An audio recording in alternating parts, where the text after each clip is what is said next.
नमः श्रीवर्धमानाय निर्धूतकलिलात्मने सालोकानां त्रिलोकानां यद्विद्यादर्पणायते यद्विद्यादर्पणायते यद्विद्यादर्पणायते। देशयामि समीचीनं धर्मं कर्म निबर्हणं संसार दुःखतः सत्त्वान् यो धरत्युत्तमे सुखे। सद्दृष्टि ज्ञानवृत्तानि धर्मं धर्मेश्वरा विदु यदीय प्रत्यनीकानि भवन्ति भवपद्धति। आप लोग भी साथ साथ में पढ़ते जाइए, अपना माइक म्यूट रखिए, लेकिन आप साथ साथ में प्रोनाउंसिएशन करते जाइए श्लोकों का। श्रद्धानां परमार्थानां माप्तागम तपोव्रतां त्रिमूढ़ा पौड़मष्टांगम सम्यक दर्शनमस्मयम् आप्ते नोच्छिन्न दोषेण सर्वज्ञेनागमेशिना भवितव्यं नियोगेन नान्यथा याप्तता भक्ति। च्युत्पिपासा जरातंक जन्मान्तक भयस्मयः न रागद्वेष मोहाश्च यस्याप्त स प्रकीर्त्यते। परमेष्टि परम ज्योतिर्विरागो विमलकृति सर्वज्ञो नादि मध्यांत सार्वः शास्तोपलाल्यते। अनात्मार्थं विना रागैः शास्ता शास्ति शता अनात्मार्थं विना रागैः शास्ता शास्ति शतो हितं ध्वनन् शिल्पी करस्पर्शान् मूर्जः किमपेक्षते। आप्तोपज्ञमनुलङ्घ्य मद्द्रष्टेश्च विरोधकं तत्त्वोपदेशकृत् सर्वं शास्त्रं कापतघट्टनम्। विषयाशावशातीतो निरारंभो परिग्रह ज्ञानध्यान तपोरक्तस् तपस्वीशः प्रशस्यते। इदमेव। अच्छा, हमने 10 तक के पढ़ लिया था। 10 तक के हमने पहले 1 से लेके 10 तक के आपने सम्यक दर्शन के बारे में जाना, सच्चे धर्म का लक्षण जाना, हमारे सच्चे देव का लक्षण जाना, सच्चे गुरु का लक्षण जाना। हमने 10 श्लोक में हमने ये सारी चीजें जानी, है ना। और मैंने कल जो आपको वीडियो रिकॉर्डिंग दी थी उसमें पूरा 1 से 10 तक के मैंने अर्थ का रिकॉर्डिंग भी था, तो मैंने वो रिकॉर्डिंग आप लोग को कल शेयर करी थी ताकि आप लोग जब भी रिवीजन करना चाहें उसमें आप श्लोक सुनते सुनते रिवीजन कर सकते हैं। उसमें श्लोक के साथ में उसके अर्थ का रिवीजन भी दिया है मैंने, ठीक है। कल का जो श्लोक था विषयाशावशाते तो निरारंभो परिग्रह ज्ञान ध्यान तपोरक्त तपस्वी श प्रशस्यते। अर्थात इसमें सच्चे गुरु का लक्षण दिया था कि हमारे गुरु कैसे होते हैं, विषय आशा से रहित होते हैं, विषय से आशा से, और वो किसी के वश में भी नहीं होते हैं, अतीत होते हैं। और निरारंभो परिग्रह, आरंभ परिग्रह से रहित होते हैं। आरंभ सारंभ कौन करता है? हम लोग करते हैं। खाना बनाना, भोजन बनाना, ये आरंभ है। परिग्रह आप लोग ने पढ़े 14 प्रकार के, अंतरंग परिग्रह 10 प्रकार के, बहिरंग परिग्रह आपको पढ़ाया था, बताया था, हमने पढ़ा था 10 प्रकार के अंतरंग परिग्रह, बहिरंग परिग्रह 14 प्रकार के अंतरंग और 10 प्रकार के बहिरंग परिग्रह हमने पढ़े हैं, है ना। बहिरंग परिग्रह में आपको बताया था क्षेत्र, वस्तु, हिरण्य, स्वर्ण, धन, दान, दासी, दास, कुप्य और भांड, ये 10 प्रकार के बहिरंग परिग्रह। और अंतरंग परिग्रह में हमने पढ़े थे मिथ्यात, क्रोध, मान, माया, लोभ 4, और हास्य, रति, अरति, शोक, भय, जुगुप्सा, स्त्रीवेद, पुरुषवेद, नपुंसकवेद 9 कषाय, 4 क्रोध, मान, माया, लोभ और 1 मिथ्यात। इस तरीके से ये 14 तो है अंतरंग की कषाय और 10 है बहिरंग की कषाय। तो ये 14 प्रकार के जो 25 परिग्रह हैं, ये 24 परिग्रह, इससे हमारे जो गुरु होते हैं वो अलग होते हैं, उनको इससे कोई लेना देना नहीं होता, परिग्रह से रहित होते हैं। ज्ञान ध्यान तपोरक्त, वो अपने ज्ञान ध्यान तप में सदा लीन होते हैं, वही हमारे तपस्वी हैं, वही हमारे सच्चे गुरु कहलाते हैं। ये हमने कल श्लोक पढ़ा था। और आज हम करेंगे अब निशंकित, निकांक्षित, निर्विचिकित्सा आदि जो 8 अंग हैं, सम्यक दर्शन के जो 8 अंग हैं, अब उनके लिए एक एक अंग के ऊपर एक एक लक्षण, एक एक श्लोक आचार्य श्री समंतप्रभु स्वामी जी ने इसमें बताया है। तो अब आज जो हमारा है वो निशंकित अंग के ऊपर पहला वाला लक्षण जो है, उसका लक्षण निशंकित अंग मतलब शंका नहीं होनी चाहिए। हमारे आचार्यों ने जो लिखा है, हमारे शास्त्रों में जो लिखा है, जैसा है वैसा ही हमें मानना है, उसके अलावा कुछ नहीं मानना। एज इट इज, हमें ना कम ना ज्यादा, है ना। इसमें आगे सूत्र है, सेकंड वाला जब अध्याय चालू होगा उसमें सूत्र है, अन्यून मनितिरिक्तम याता तथ्यम बिना च विपरीतात, है ना। यथा तथ्य मतलब जैसा का तैसा, अन्यून मतलब कम भी नहीं करना, बढ़ाना भी नहीं है, जैसा का तैसा ही मानना है, तो ही वो शंका से रहित कराएगा। अगर आप शंका करेंगे, डाउट करेंगे, तो आपकी सम्यक दर्शन भंग हो जाएगा। इसलिए हमें शंका से रहित होना चाहिए। तो निशंकित अंग में सबसे पहले उन्होंने बताया है, आप श्लोक देखिए, इदमे वे दृश्मेव तत्वम नान्यन्य चान्यथा इत्यकाम्पाये सांभोवत सन्मार्गे संशया रुचि। फिर से देखिए, इद में वे दृश्य में व तत्वम नान्य चान्यथा इत्यकंपाए सांभोवत सन्मार्गे संशया रुचि। देखिए इसमें, इद में वे जैसा है, दृश्य में वह जैसा है वैसा का वैसा ही आपको जो दिख रहा है, वैसा ही जो हमारे गुरुओं ने लिखा है वैसे ही आपको मानना है। तत्व जैसे हैं, तत्वम नान्यन्य चान्यथा, इसके विपरीत कोई नहीं है। जो 7 तत्व बताए हैं 7 ही तत्व हैं, 8वां कोई तत्व नहीं है। 6 द्रव्य हैं तो 6 ही द्रव्य हैं, 7वां कोई द्रव्य नहीं है। तो जो हमारे शास्त्रों में, जो हमारे आचार्यों ने प्रणीत किया है, उनके द्वारा जो लिखित है ग्रंथ पूर्वाचार्यों के द्वारा, वही है, वैसा ही है, उसके अलावा कुछ नहीं है। इत्य कंपाय नान्यत्र चान्यथा मतलब इसके अलावा कुछ भी नहीं है, अन्यथा हम नहीं मानेंगे, जो लिखा है वही है। इत्य कंपाय सांभोवत सन्मार्गे संशया रुचि, जो भी मार्ग हमारा मोक्ष मार्ग हमारे गुरु ने बताया है, उसमें हमें कोई शंका नहीं करनी, कोई संशय नहीं करना है।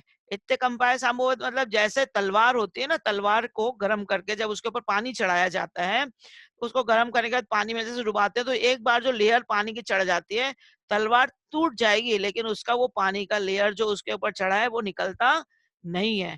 तो ठीक इसी प्रकार हमारे ऊपर, हमारे धर्म की हमारे ऊपर इतना श्रद्धान होना चाहिए कि हमें में उसके ऊपर कोई शंका हो ही ना। जैसा हमारे गुरुओं ने लिखा है, जैसा बताया है, वैसा ही हम उसे फॉलो करेंगे। तो जिनेन्द्र देव द्वारा, नीचे भावार्थ देखिए, जिनेन्द्र देव द्वारा कथित तत्व यही है, ऐसा ही है, अन्य कुछ भी नहीं है और अन्य रूप भी नहीं है। ठीक है, जैसे तलवार की धार पर रखे हुए जल के सदस्य, ऐसा अचलित श्रद्धान करना और मोक्ष मार्ग में संशय रहित रुचि का होना निशंकित अंग है ना। अब ये निशंकित अंग में एक कहानी भी आती है, आप लोग को पता होगा निशंकित अंग में कौन प्रसिद्ध हुए हैं, अंजन चोर, है ना। हम लोग ने बचपन से अंजन चोर की कहानी सुनी है कि वो अंजन चोर था, और वो था तो एक राजा का बेटा, लेकिन उसको चोरी की आदत पड़ गई थी, बुरी संगति थी। तो वो चोरी करके रानी का हार लेके जब भाग रहा था, तो वो उसके पास में ऐसा अंजन था जो काजल वो लगा लेता था, तो लोग उसको देख नहीं पाते थे, इनविजिबल हो जाता था वो, है ना। तो वो लेकर जा रहा था, दौड़ रहा था, कोई देख नहीं पा रहा था, लेकिन उसके हाथ में जो मोती जो मणियों की माला थी जो उसने चुराई थी, वो चमक रही थी। तो वो चमकन से वो लोगों को पता पड़ गया, कोतवालों को, कि ये चोर है जो ये माला लेके दौड़ रहा है। तो उसके पीछे पीछे वो लोग दौड़ रहे थे, पुलिस वाले जो कोतवाल, और उसको पकड़ने जा रहे थे। तो वो जाते जाते जब वो जंगल में पहुंचा, तो वहां उसने देखा कि एक सेठ थे। वो सेठ जी एक सीचा था, सीचा मतलब एक वो झाड़ के ऊपर धागे से बंधा हुआ था और रस्सी से बंधा हुआ था, और उसमें एक पलड़ा था, जैसे होता है ना तराजू होता है उस टाइप से। और उन्हें ये करना था कि नमोकार मंत्र पढ़ के एक बार सीके को काटना था, उसकी रस्सियों को पूरा काटना था। और नीचे जो थे वहां पे कुआं था, उसमें बहुत सारे औजार थे, ऐसे तलवार वगैरह बहुत, और सांप वगैरह बहुत, जंगली जानवर थे उसमें, कि अगर वो सींचा कट जाएगा तो उनने अगर नमोकार मंत्र पढ़ के वो रस्सियां काट दी तो वो उनको नमोकार मंत्र की सिद्धि हो जाएगी और उनको जो आकाशगामिनी विद्या सिद्ध हो जाएगी और वो आकाशगामिनी विद्या सिद्ध कर लेंगे। तो ये अंजन चोर भागते भागते आया तो उसको ये पंडित जी, ये जो ये मिले उनको, तो उन्होंने कहा आप क्या कर रहे हो? तो क्या मैं मंत्र सिद्ध कर रहा हूँ। तो भाई कैसे? तो बोले मंत्र से। उन्होंने उसको मंत्र बताया, लेकिन चूंकि वो चोर था तो एक बार में किसी को मंत्र याद नहीं होता, तो उसे भी याद तो हुआ नहीं। तो उसे लगा कि मरना तो मुझे वैसे भी है, पीछे चोर कोतवाल पड़े हुए हैं, वो मुझे पकड़ लेंगे तो राजा मुझे दंड दे देगा, मेरी जान निकल जाएगी, और अगर यहाँ पे नमोकार मंत्र सिद्ध नहीं हुआ तो वैसे भी मरना है, तो क्यों ना मैं नमोकार मंत्र पढ़ते हुए ही मर जाऊं, कम से कम अगर मुझे सिद्ध हो गई तो आकाशगामिनी विद्या सिद्ध हो जाएगी। तो इस उससे उसने क्या किया, तलवार लिया और वो रस्सियों का नमोकार मंत्र, उसको तो याद हुआ नहीं था, लेकिन उसको मालूम था कि ये जो सेठ जी हैं, ये जो मंत्र पढ़ रहे हैं ये अटूट है, ये झूठ नहीं बोलेंगे, इसलिए उनको शंका नहीं थी, उसको सेठ जी के बोले ऊपर कोई शंका नहीं थी। उसने क्या कहा, आड़म ताड़म कछु न जानम, सेठ वचन प्रमाणम, मतलब सेठ को जो वचन है वो प्रमाण है, सेठ के जो वचन, तो बस ऐसी प्रमाणिकता होनी चाहिए।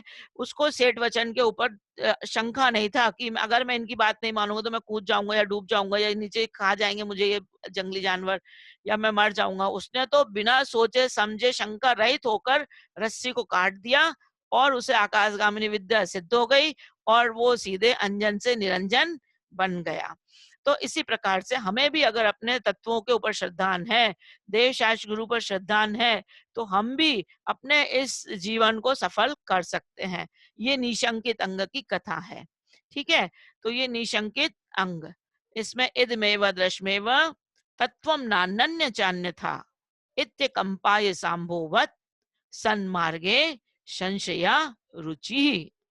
ठीक है, अब हम नेक्स्ट चलते हैं 12 नंबर के श्लोक पे। 12 नंबर का श्लोक है निकांक्षित अंग। सेकंड नंबर का अंग कौन सा आता है सम्यक दर्शन का? निकांक्षित अंग। अब निकांक्षित अंग में देखिए आचार्य क्या कहते हैं। कर्म पर्वशे शांते दुःखैरन्तरितोदये पाप बीजे सुखे नाष्टा श्रद्धा ना कांचना स्मृता। फिर से देखिए, कर्म पर्वशे शांते, कर्म पर्वशे शांते दुःखै रंत ऋतोदये, दुःखै रंत ऋतोदये पाप बीजे, पाप बीजे सुखे नाष्टा श्रद्धा न कांचना स्मृता। ठीक है, अब इसमें उन्होंने बताया है निकांक्षित अंग में कर्म परवशे शांते, अर्थात जब सातावेदनी कर्म का उदय होता है तो हमें सब कुछ अच्छा ही अच्छा मिलता है। कर्म के उदय से, सातावेदनी कर्म के उदय से हमें सारे सुख साधन उपलब्ध होते हैं, सब चीज अच्छी अच्छी होती है। लेकिन जब सातावेदनी कर्म का अंत होता है तो लास्ट में हमें क्या मिलता है? दुख, क्योंकि रात होती है, दिन निकलता है, दिन के बाद रात, शाम को क्या होती है? रात हो जाती है। तो जब सुख का अंत होता है तो अंधेरा भी आता है जीवन में। तो ठीक इसी प्रकार से बता रहे हैं, तो इसीलिए हमें ये सोचना चाहिए कि संसारिक सुखों की आकांक्षा नहीं करना चाहिए, क्योंकि जितने भी हम संसारी भोगों की आकांक्षा करेंगे उसका अंत तो दुख ही है, ऐसा जानना चाहिए। ये सब पाप का बीज है, जितने भी संसार के सुख हैं ये सब पाप के बीज हैं। पाप बीजे सुखे नास्ता, इसमें कोई सुख नहीं है। श्रद्धा ना कांक्षणा स्मृता, इसलिए हमें संसारी सुखों से नित्य बुद्धि में आकांक्षा नहीं करनी चाहिए, इसे कहते हैं निकांक्षित अंग। इसका अर्थ देखिए, जो सुख कर्मों के अधीन है, अंत सहित है, दुखों से मिश्रित है और पाप का बीज है, यानी ये सारे जितने भी कर्म सुख दिखते हैं हमें, जो सुख का सुखाभास है, सुख नहीं है, ऐसे संसारिक सुखों में नित्य बुद्धि से कांक्षा नहीं करना निकांक्षित अंग है। ठीक है, तो जैसे आप देखेंगे कि हम जितने भी सम्यक दृष्टि होते हैं उनके पास में अथाह संपत्ति होती है ना। जैसे राम जी भी थे तो वो सम्यक दृष्टि थे, क्षायिक सम्यक दृष्टि। राजा थे, जितने भी हमारे भगवान हैं सारे राजा के पुत्र हुए, उनके पास सब कुछ था, लेकिन उनके पास संसार भोगों की आकांक्षा नहीं थी। समान होने में तकलीफ नहीं। चक्रवर्ती हैं, चक्रवर्ती भी सब मोक्षगामी, कई सिर्फ एक या दो को छोड़ के जो नरक गए, बाकी सारे सम्यक दृष्टि थे और सब स्वर्ग में गए या मोक्ष में गए हैं। तो उन लोग के पास में इतना सारा सुख होने के बाद में, इतना धन दौलत होने के बाद में, उनको उन सुखों की आकांक्षा नहीं थी, उसमें गिद्धता नहीं थी, लिप्तता नहीं थी, वो उससे परे रहते थे। तो हमें भी जब हमारे पास में तो सब कुछ है तो हमें उसकी और आकांक्षा नहीं करनी चाहिए। हम पूजा पाठ भी करें, भक्ति भी करें, भगवान की अनुमोदना करें, गुणों की अनुमोदना करें, उनका गुणानुराग करें, गुणानुवाद करें, लेकिन उससे हमें कुछ फायदा हो ऐसी कल्पना नहीं करना चाहिए। हाँ, कष्ट निवारण के लिए हम भगवान की भक्ति आकांक्षा कर सकते हैं कि हे भगवान हमारे दुखों का दूर हो, हमारे दुखों का क्षय हो, कर्मों का क्षय हो, बोधि की प्राप्ति हो। तो ये तो हम मांग सकते हैं भगवान से, है ना। आप रोज कर सकते हो, अंचेमी पूजेमी बंदामी नमस्सामी दुख को कम्मक को बोइलो सुगई गमणम समाई मरणम जिनगुण संपत्ति हो मध्यम। ये तो हमने रोज बोलना ही चाहिए, ये तो हम मांग सकते हैं कि हमारे कर्मों का क्षय हो, दुखों का क्षय हो, बोधि की प्राप्ति हो, रत्नत्रय की प्राप्ति हो, ये सब हम मांग सकते हैं, लेकिन संसार भोग शरीर की आकांक्षा हमने नहीं करनी चाहिए। ठीक है। अब नेक्स्ट वाला देखिए 13 नंबर का, निर्वचिकित्सा अंग की परिभाषा। थर्ड वाला अंग कौन सा है? निर्वचिकित्सा। निर्वचिकित्सा यानी ग्लानि नहीं होनी चाहिए कोई भी चीज को देखकर या मुनियों के शरीर को देखकर। हमारे मुनि महाराज को आपको पता है कि वो जिंदगी भर न स्नान रहता है, उनका स्नान नहीं करते हैं, आदंत धावन होता है, शरीर में मैल भी लग जाता है, उनके मुख से बदबू भी आ सकती है, उनके शरीर में से भी पसीने की वो भी आ सकती है, लेकिन उसको देखकर हमें ग्लानि नहीं करनी है। तो उन्होंने बताया है, आचार्य श्री ने श्लोक दिया है स्वभाव तो शुचौकाये, स्वभाव तो शुचौकाये, रत्नत्रय पवित्रते, निर्जगुप्सा गुण प्रीतिर, मता निर्विचिकित्सिता। फिर से देखिए, स्वभाव तो सुचौकाये, रत्नत्रय पवित्रते, निर्जगुप्सा गुण प्रीतिर, मता निर्विचिकित्सता।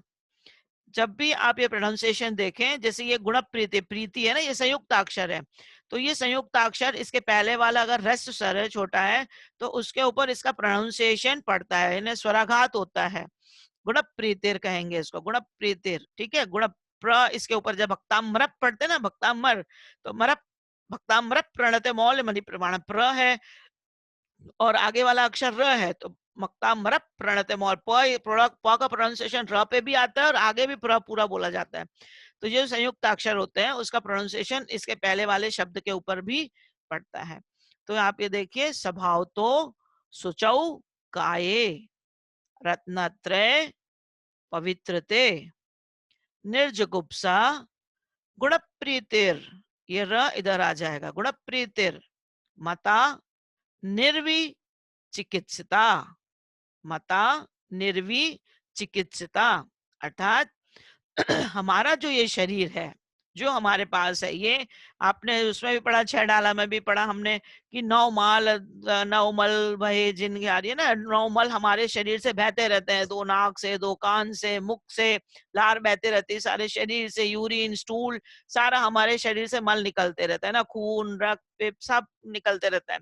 तो हमारा शरीर स्वभाव से तो कैसा है? असुचि है। कैसा है? स्वभाव तो असुच, असुचु मतलब असच, असुचि है। कैसा है? स्वभाव से असुचि है, लेकिन रत्नत्रय से क्या हो जाता है? वो पवित्र हो जाता है। जब हमारे मुनि महाराज रत्नत्रय को धारण करते हैं, सम्यक दर्शन, सम्यक ज्ञान, सम्यक चारित्र रूपी रत्न धारण करते हैं, संयमी, संयमी हो जाते हैं, छठे गुणस्थानवर्ती हो जाते हैं, दीक्षा हो जाती है उनकी, तब हम उनकी पूजा करने लगते हैं। आप पूछते हैं ना, उनका चरण पाद प्रक्षालन करते हैं, पूजन करते हैं महाराज जी की, तो क्यों करते हैं? क्योंकि उनने रत्नत्रय को धारण कर लिया है। निर्जगुप्सा गुण प्रीतिर, उनके गुण में प्रीति होना चाहिए, उनके शरीर को देखकर ग्लानि नहीं होनी चाहिए। मता निर्वि चिकित्सता, निर्व चिकित्सता अंग उसे कहते हैं। मता मीन्स कहते हैं, किसे? निर्व चिकित्सता अंग उसे कहते हैं। तो हमारे आचार्यों ने ये बताया है कि शरीर को देख के आपको ग्लानि नहीं करनी चाहिए। मुनि महाराज के शरीर को, वो कोड़ी भी है, उन्हें कोई बीमारी भी है, कुछ भी है, तो भी आपको उनको देखकर ग्लानि नहीं करनी चाहिए। स्वभाव तो सुचौ का है, ये देखो इसमें अर्थ दिया है, यह मानव शरीर स्वभाव से ही अपवित्र है। कैसा है? अपवित्र है, क्योंकि इसके अंदर मांस, मल, रुधिर सब भरा हुआ है। अंदर आप देखेंगे तो देख नहीं सकते, आप कभी किसी को फोड़ा हो जाए तब अंदर का जब दिखता है ना, जब कि घिन आती है देख के, अरे बाप रे बाप रे। लेकिन ये भी पुद्गल की पर्याय है, आपको उसको भी देखकर ग्लानि नहीं करनी है। कोई मलमूत्र भी दिखे तो उसको देख कर ग्लानि नहीं करनी, ये तो मलमूत्र आदि भी सब पुद्गल की पर्याय हैं। इसे देखकर क्या सूचि बनाना, क्या ग्लानि करना। तो यह मानव शरीर स्वभाव से ही अपवित्र है, क्योंकि यह मल मूत्र आदि का पिंड है। फिर भी यह रत्नत्रय गुण से पवित्र हो जाता है। किससे पवित्र हो जाता है? रत्नत्रय से, साबुन सोडे से नहीं, है ना। साबुन से नहा धो के पवित्र नहीं होता, ये तो हम ऊपर से केवल मैल को साफ कर लेते हैं। हमारे गुरुओं को तो उसकी भी आवश्यकता नहीं पड़ती है, उनका तो मंत्रों के द्वारा ही स्नान हो जाता है, और मंत्रों से उनका आचार्य श्री का आप देखो कैसा शरीर चमकता है, जैसे 100 ट्यूबलाइट जल रही हो ना, ऐसे माथे पे भी और सारे शरीर से ऐसी आभा, उनका ऑरा कितना पॉजिटिव है। आप वहां जाओ, बैठो तो उठने की इच्छा ही नहीं होती, घंटों बैठे रहो उनके सामने तो आपको उठने की इच्छा नहीं होगी। तो ये उनकी पॉजिटिविटी, ये ऑरा उनका इतना चमकता है, इतना अच्छा होता है, उनका आभा मंडल इतना स्ट्रांग है, क्योंकि वो इतने शुद्ध रहते हैं ना। विशुद्ध परिणाम वाले जितने लोग रहेंगे उनका आभा मंडल उतना ही चमकेगा। हमारे भगवान जो होते हैं उनके आभा मंडल में 7 बहुत दिख जाते हैं, इतनी विशुद्धि होती है भगवान के इसमें। ठीक है, तो यह मानव शरीर स्वभाव से ही अपवित्र है, क्योंकि यह मल मूत्र आदि का पिंड है। फिर भी यह रत्नत्रय गुण से पवित्र हो जाता है। अतः रत्नत्रय से युक्त मुनि के शरीर को देखकर ग्लानि नहीं करना चाहिए, और उनके गुणों में प्रीति करना निर्वचिकित्सा अंग है। क्या है ये? निर्वचिकित्सा अंग। इसमें एक वो कहानी भी आती है कि एक जो जैसे श्री कृष्ण भगवान थे, वो नीचे देव लोग उनकी परीक्षा करने आए थे कि श्री कृष्ण भगवान को कोई ग्लानि नहीं होती है। तो एक देव ने एक कुत्ते का रूप बना लिया, सड़ा गला कुत्ता, कोड़ से सड़ा हुआ था, और वो नीचे जमीन पे पड़ा हुआ था। तो दूसरा आके उनसे कहता है, श्री कृष्ण से देखो कितना कुत्ता गंदा पड़ा हुआ है, कैसा सड़ा है, इसके शरीर में कितनी बदबू आ रही है। तो श्री कृष्ण जी उसके पास से जब निकलते हैं तो वो कहते हैं, शरीर से क्या लेना देना, उसके दांत देखो कितने चमक रहे हैं। इसका मतलब उनकी दृष्टि कहाँ गई? जो चीज अच्छी है उस पर दृष्टि जाना चाहिए, गुणों पे प्रीति लगनी चाहिए, गुणों में प्रीति होनी चाहिए, जो बुरी चीज है उसके तरफ ध्यान नहीं जाना चाहिए। लेकिन हम लोग की आदत क्या है? जहाँ कमी होती है हम लोग वहीं दृष्टि डालते हैं, है ना। हमारे 32 दांत होते हैं, वहां जीभ नहीं जाएगी, लेकिन जो एक दांत अगर निकल गया तो जीभ बार बार वही दिशा में उसी उसी को टच करेगी जाके। तो ये हम लोग की कमी होती है कि एक जो कमी होती है वहीं वहीं जीभ जाते हैं, वहीं वहीं हम उसको बार बार पॉइंट आउट करते हैं। तो निर्विचिकित्सा गुण हमें ये सिखाता है कि हमें ग्लानि नहीं करनी चाहिए। आगे देखिए, अमूढ़ दृष्टि अंग का लक्षण। अमूढ़ दृष्टि में अमूढ़ दृष्टि में आप देखेंगे कि हम जो हमारे शास्त्रों में जितना लिखा है उसके ऊपर ही हमें चलना है। मोक्ष मार्ग में जो बताया है उसको ही हमें मानना है। मिथ्यात दुखों का मार्ग है, इस मार्ग में चलने वाले सभी दुख पथ में ही चलते हैं, कुपथ को नहीं मानना है। कुपथ को मानने वाले या कुपथ में चलने वाले सब मिथ्या दृष्टि कहलाते हैं, है ना। तो हम अमूढ़ दृष्टि के बारे में जानेंगे। का पथे पति दुखानाम, का पथस्थे पय सम्मति, असंप्रकटेरनुत्कीर्तिर रमूणा दृष्टि रुच्यते। फिर से देखिए, का पथे पथी दुखानाम, का पथस्थे पे सम्मति, असंप्रकटे रनुत्कीर्तिर रमूणा दृष्टि रुच्यते। अर्थात का पथे पति दुखानाम, यानी जो मिथ्यात का मार्ग है वो दुखों का मार्ग है। मिथ्यात आपको पता है, विपरीत सिद्धांत करना, जैसा दिया है उसके विपरीत चलना।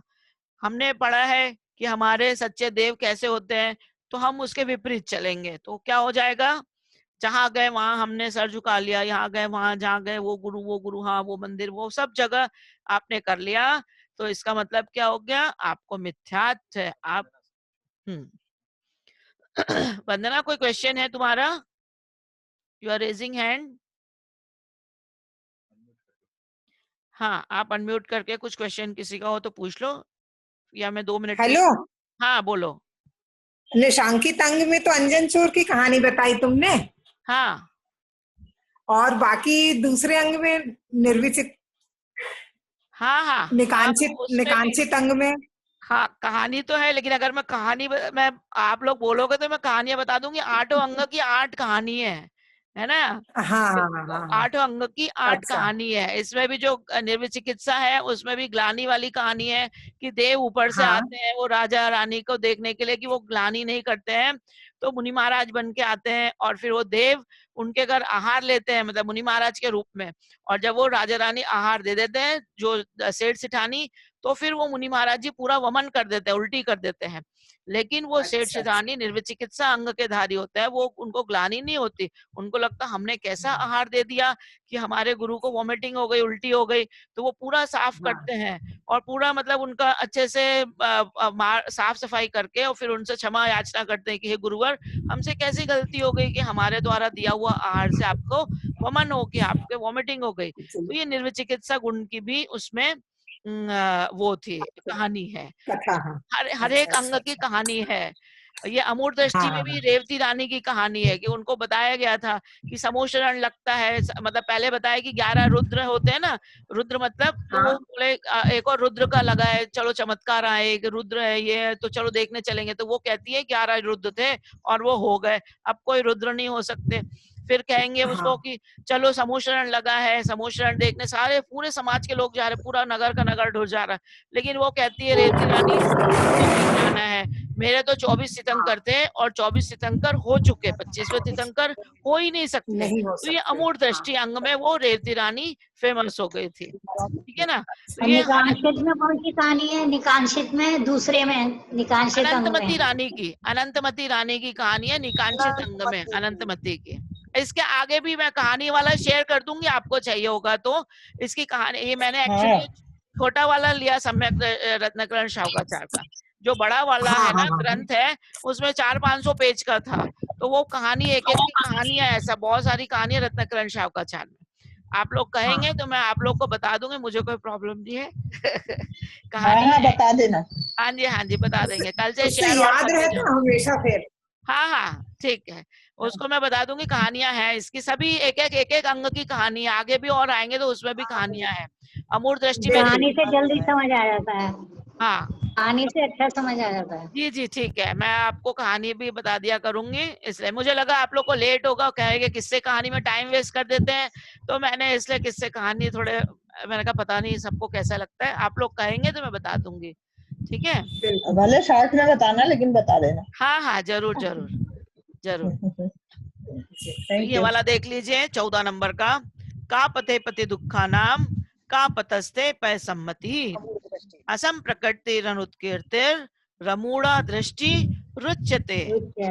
ठीक है, अर्थात मिथ्या दुखों का मार्ग है। इस मार्ग में चलने वाले भी दुख पथ में ही चलते हैं। जो मिथ्यात को फॉलो करेंगे वो कभी सुखी नहीं हो सकते, वो दुख के मार्ग को ही फॉलो करेंगे। उन 84 लाख योनियों में हमको भटकना पड़ेगा। उन कुपत और कुपथिकों का मन से सहमति नहीं देना। आपको जितने भी कुपत हैं, आप जितने भी ये हैं, उनको आपको मन से सहमति नहीं देना है। आगे लेते 1 मिनट, चलो एक रुक जाओ। हाँ पेज नहीं दिख रहा है अभी तुम्हारे। हाँ आ गया। नहीं, मुझे दिख ही नहीं रहा है अभी पेजेस। अब आ गया, अब सबको दिख रहे हैं शेयर, स्लाइड शेयर। हाँ, हाँ दिख रहे हैं, दिख रहे हैं। हाँ दिख रहे हैं ना, ठीक है दिख रहे हैं, उनके में कुछ गड़बड़ होगी। ओके। तो ये बता रहे हैं कि मिथ्या जो है वो दुखों का मार्ग है। इस मार्ग में चलने वाले भी दुख पथ में ही चलते हैं। उन कुपत और कुपति को मन से सहमति नहीं देना, मतलब मन से उनकी अनुमोदना नहीं करनी। अगर कोई उसको फॉलो कर रहा है तो करने दो, लेकिन हम उन्हें फॉलो नहीं करें। हम मन वचन काय पूर्वक उसे अच्छा नहीं समझा, दूसरे के मन बहुत सुंदर, कितना अच्छा, कितनी नीटनेस, कितनी साफ सफाई, कितने सुंदर, कितने भगवान। तो ये सब चीजों को हमको तारीफ मुख से नहीं करना है, मन वचन काय से उसकी तारीफ नहीं करनी है, ठीक है। तो कुपत और कुपतिकों को मन से सहमति नहीं देना, शरीर से उनकी सराहना नहीं करना, और वचनों से भी उनकी प्रशंसा नहीं करना। ये अमूढ़ दृष्टि अंग है, यानी अपने देव शास्त्र गुरु को छोड़कर अन्य जगह न जाना, न आना, न उनकी प्रशंसा करना। ठीक है, तो ये 14 नंबर का श्लोक है। अब हमारे 8 मिनट केवल बचे हैं, तो पहले मैं आप लोग के साथ में रिवीजन ले लूं एक बार। आप लोग मुझे बता दीजिए आप लोगों को पढ़ना आने लगा, श्लोक पढ़ने आने लगे? श्लोक पढ़े आप लोगों ने?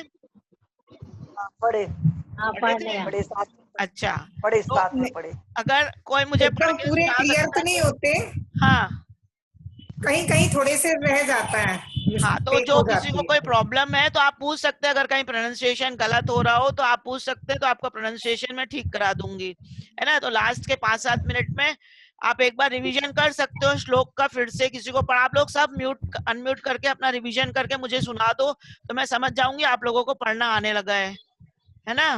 तो एक बार साथ में पढ़ लो, अपना अपना निकाल लो सब लोग, है ना। ठीक है, मैं शेयर करूं, उसमें स्क्रीन शेयर करूं कि आप लोग अपने इसमें देख रहे किताब है? नहीं, स्क्रीन शेयर करो ना, किताब नहीं है। शेयर करो, उसमें अच्छा नहीं है, ठीक है, बुक मैं नहीं है। स्क्रीन शेयर कर देती हूँ, स्क्रीन शेयर कर देती हूँ। शेयर कर दो। ओके, हाँ ठीक है, एक बार सब हाँ। लोग पढ़ लेंगे ना तो आप लोगों को दिख हाँ जाएगा। हाँ ठीक ठीक ठीक। स्टार्टिंग से करिए, स्टार्टिंग से चलिए, आप लोग सब बोलिए स्टार्टिंग से। अरे फिर से ये नमः शिव एक मिनट।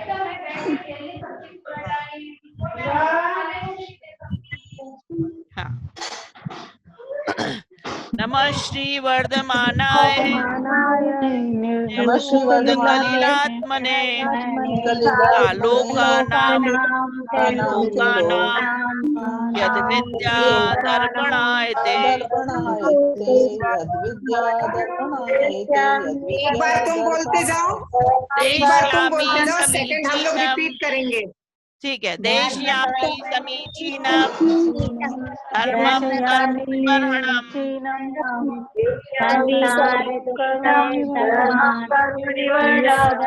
संसार दुःखतः सत्वान् यो धरत्युत्तमे तो आया सुखे।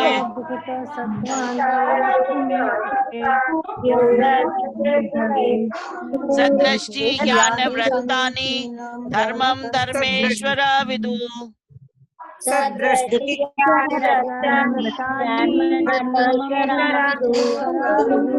यदीय प्रत्यनीकानि भवन्ति भवपद्धति।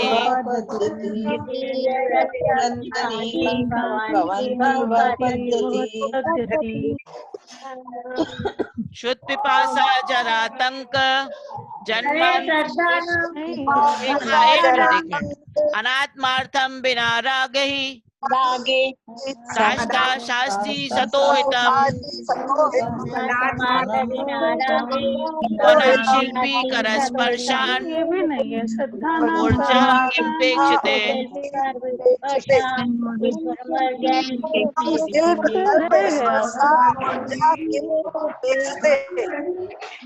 हाँ पीछे का रह गया था शायद। शुद्ध पिपासा जरातंक जन्मांतक वयस्मया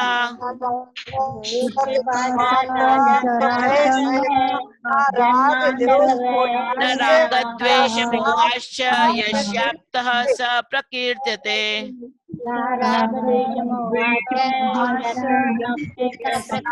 यस्याप्तः स प्रकीर्त्यते।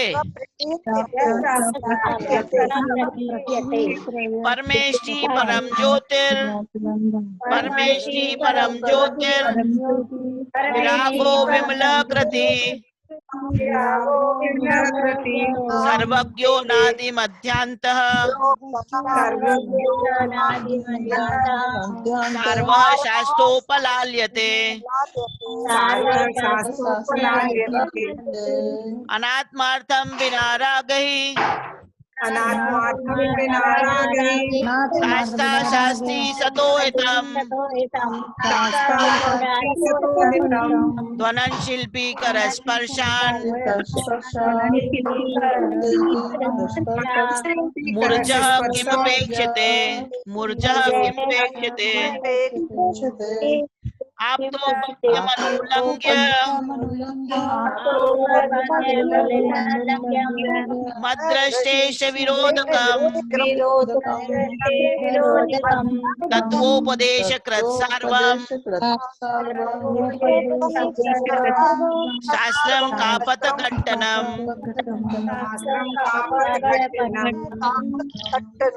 विषयाशावशातीतो निरारंभो परिग्रह ज्ञानध्यानतपोरक्तः तपस्वी च प्रशस्यते इदमेव दृश्मेव तत्त्वं नान्यन्य चान्यथा नित्यकम्पाय साम्भोवत् सन्मार्गे संशया रुचि कर्म पर्वशेषान्ते दुःखैरन्तरितोदये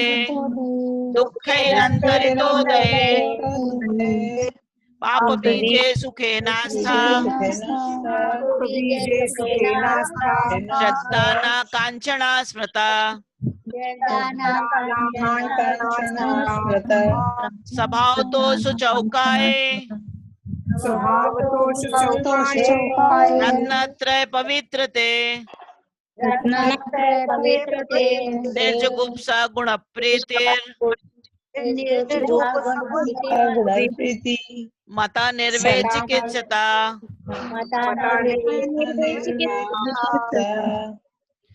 कापते पति दुःखानां कापतस्ते पय सम्मति असंप्रकटिरनुत्कीर्तिर